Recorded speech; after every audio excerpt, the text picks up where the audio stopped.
മണിക്കാടുകൾ തിങ്ങി വിങ്ങി മരതക കാന്തിയിൽ മുങ്ങി മുങ്ങി കരളും മിഴിയും കവർന്നു മിന്നി കരയറ്റോരാലസൽ ഗ്രാമഭംഗി.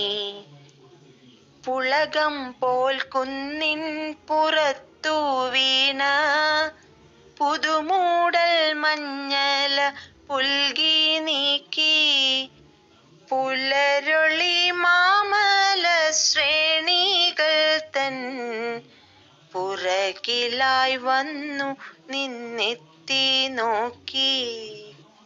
എവിടെ തിരിഞ്ഞൊന്നു നോക്കിയാലെന്തവിടെല്ലാം പൂത്ത മരങ്ങൾ മാത്രം. ഒരു കൊച്ചു കാറ്റെങ്ങാൻ വന്നു പോയാൽ തുരുദൂരെ പൂമഴയായി പിന്നെ.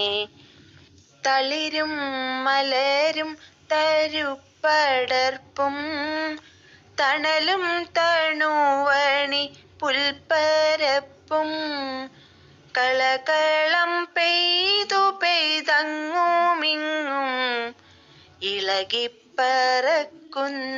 പക്ഷികളും പരിമൃദു കല്ലോല വീണമീട്ടി പതറിപ്പതഞ്ഞു പോം ചോലകളും ഒരു നല്ല ചിത്രം വരച്ച പോലെ വരി വരി നിൽക്കുന്ന കുന്നുകളും പരശത സസ്യവിതാനിതമാം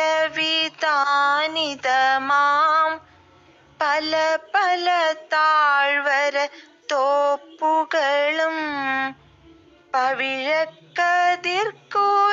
ചാർത്തണിഞ്ഞ പരിചെഴും നെൽപ്പാട വീഥികളും ഇടയന്റെ പാട്ടിൽ അലിഞ്ഞൊഴുകും തടിനിയും താമര പൊയ്കകളും ഇവയെല്ലാമാവെറും ഗ്രാമരംഗം ഭുവനൈക സ്വർഗമായി തീർത്തിരുന്നു. അവികല ശാന്തിതൻ പൊൻതിരകൾ അവിടെ തുളുമ്പി തുളുമ്പി നിന്നു. അഴകുമാരോഗ്യവും സ്വസ്ഥതയും അവിടത്തിൽ മൊട്ടിട്ടു നിന്നിരുന്നു. അവിടമൊരൈശ്വര്യ ദേവതൻ അനഘദേവാലയം ആയിരുന്നു. മതിമമ വർണ്ണനം നിങ്ങളൊന്നാ മലനാടു കണ്ടാൽ കൊതിച്ചു പോകും. അവിടം ഒരൈശ്വര്യ ദേവതൻ അനഘദേവാലയം ആയിരുന്നു. മതിമമ വർണ്ണനം നിങ്ങളൊന്നാ മലനാടു കണ്ടാൽ കൊതിച്ചു പോകും.